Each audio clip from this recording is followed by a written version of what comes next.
dan tetap sukacita ya. Nah, hari ini kakak mau mengajak adik-adik semua untuk sidang anak. Sebelum sidang anak, mari kita terlebih dahulu berdoa bersama-sama. Oh Tuhan Yesus, oh Tuhan Yesus, Tuhan dapatkan Tuhan sidang anak hari ini. Tuhan dapatkan setiap kami. Tuhan boleh menjadi anak-anak Tuhan yang mau mendengarkan firman Tuhan, yang menyukai setiap perkataan Allah. Tuhan dapatkan setiap kidung pujian yang kami nyanyikan. Tuhan setiap cerita yang kami dengarkan boleh membawa kami mengenal diri-Mu. Tuhan terima kasih. Amin. Nah, kita sudah berdoa. Sekarang mari kita lanjutkan dengan bernyanyi dan juga bercerita.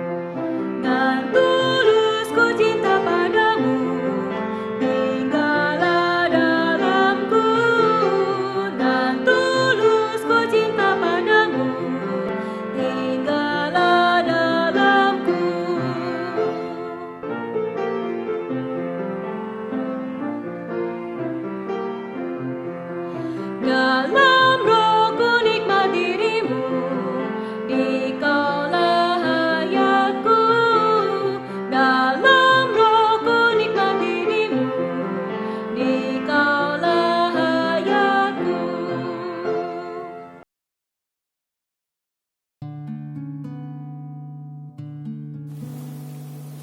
Halo adik-adik, bagaimana kabar kalian? Tetap sukacita kan? Dan kalian pasti masih di rumah saja. Nah, walaupun di rumah saja, tetap harus sukacita karena Tuhan menjaga kita semua.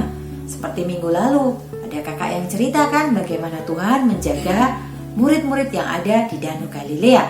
Hari ini, Kak Ida mau cerita bagaimana Tuhan menjaga Paulus yang akan pergi ke kota Roma, dan Tuhan juga melindungi Paulus dari gigitan ular berbisa. Nah, cerita ini diambil dari Kisah Para Rasul pasal 27 dan 28.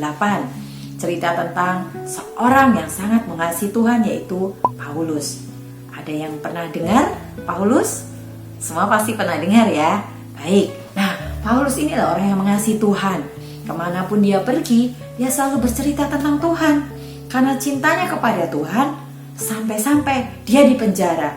Tapi justru di penjara inilah Paulus mendapatkan satu jalan untuk menceritakan tentang Tuhan Yesus. Nah, karena dia di penjara, bahkan dia minta naik banding ke kaisar, dia harus dikirim ke satu kota namanya kota Roma. Jauh ya kota Roma ya. Karena untuk ke kota Roma, Paulus harus melewati banyak pulau. Salah satunya adalah Pulau Malta. Dan untuk sampai ke kota Roma, Paulus harus naik sebuah kapal. Tapi kapalnya nggak kecil, kapalnya besar. Di sini siapa yang pernah naik kapal? Wah, semua pernah naik kapal ya. Enak nggak naik kapal? Enak ya. Nah, sama seperti Paulus. Awalnya, ketika mereka naik kapal, mereka tidak ada perasaan apa-apa. Sampai suatu hari, kapal itu berada di tengah laut, terombang-ambing.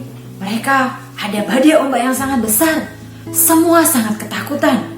Matahari gelap karena di tengah laut tidak ada bintang, tidak ada bulan, hanya ada kegelapan. Wah, kalau kondisi demikian, pasti semua ketakutan, termasuk para tahanan dan orang-orang yang bersama Paulus. Waktu itu Paulus tidak sendirian, dia bersama 276 tahanan yang lain. Banyak ya teman-temannya ya, tapi semua orang itu sangat ketakutan. Padahal dari awal Paulus sudah bilang sebenarnya kepada perwira yang memimpin para tahanan itu ya, bahwa jangan berlayar karena nanti akan ada badai dan ombak. Tapi perwira itu lebih percaya kepada nahkoda dan jurumudi. Dan untuk itu pun Paulus ya nggak apa-apa gitu ya, karena dia tetap harus mengikuti perwira ini untuk mencapai kota Roma. Sampai di tengah laut, mereka diombang-ambing, mereka sangat ketakutan. Tetapi Paulus menguatkan hati setiap orang yang ada di dalam kapal itu. Dia berkata bahwa tadi malam ada malaikat yang dari Allah yang dia sembah datang dan berkata, Paulus, jangan takut, karena oleh karunia Allah engkau dan semua yang berada di kapal ini akan selamat. Paulus menguatkan hati semua orang yang ada di kapal itu. Sudah 14 hari lamanya mereka tidak makan, adik-adik. Pasti sangat lapar ya. Di sini siapa yang 1-2 hari nggak makan? Pasti kelaparan. Sama, tentunya yang berada di dalam kapal itu sangat kelaparan. Karena itu Paulus berdiri, dia mengucap syukur, dan dia meminta untuk semua yang ada di kapal itu makan. 276 orang itu akhirnya makan. Nah, setelah hari siang, akhirnya mereka mencapai satu daratan. Ya, mereka mulai membuang muatan-muatan yang ada di dalam kapal itu, dan mereka mulai mendaratkan kapalnya di satu daratan. Daratan itu bernama Pulau Malta.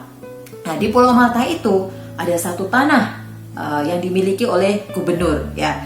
Nah, namanya Gubernur Publius, ya. Dan Paulus sebelum sampai ke situ, ya, sampai daratan itu, mereka bersama beberapa tahanan itu berkemah sebentar, adik-adik. Tetapi saat mereka berhenti, tiba-tiba Paulus digigit oleh ular. Mereka lalu berbisik-bisik, ini jangan-jangan orang jahat ya. Sudah selamat dari kapal tapi tidak selamat dari gigitan ular. Karena ular itu sangat berbisa. Tapi ketika mereka menghitung, mereka melihat, mereka menunggu nih. 1, 2, kok Paulus gak mati? Adik-adik, karena Paulus dijaga dan dilindungi oleh Tuhan, maka mereka menganggap bahwa Paulus itu dewa.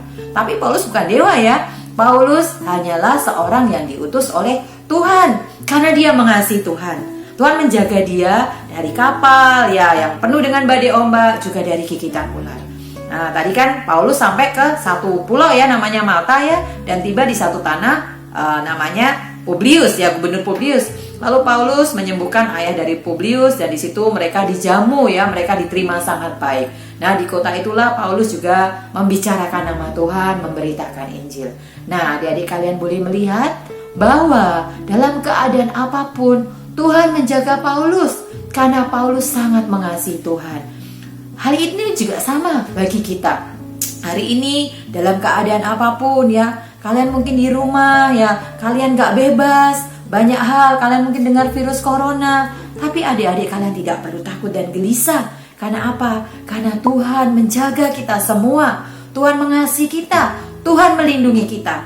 Kita tidak boleh khawatir akan apapun juga. Karena oleh karunia Tuhan, kita semua pasti akan selamat.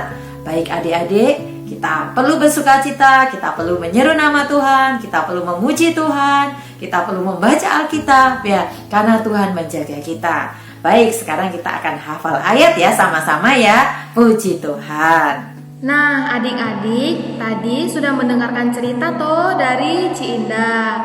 Sekarang waktunya kita hafal ayat. Nah, hafal ayat kita hari ini adalah di Kisah Para Rasul pasal 27 ayat 24b. Isinya, sesungguhnya oleh kasih karunia Allah, maka semua orang yang ada bersama-sama dengan engkau di kapal ini akan selamat karena engkau. Nah, jangan lupa hafal ayat untuk minggu depan ya. Nah, sekarang waktunya kita berdoa. Mari kita berdoa. Sebelum kita berdoa, kita berseru kepada nama Tuhan, oke? Oh Tuhan Yesus, oh Tuhan Yesus, oh Tuhan Yesus. Amin. Tuhan Yesus, terima kasih Tuhan atas pada hari ini. Terima kasih atas setiap firman-Mu, boleh kembali mengingatkan kami. Terima kasih Tuhan atas penjagaan-Mu, yang setiap hari boleh menjaga kami di waktu pagi, siang, malam, dan sore. Tuhan Yesus, terima kasih Tuhan. Amin.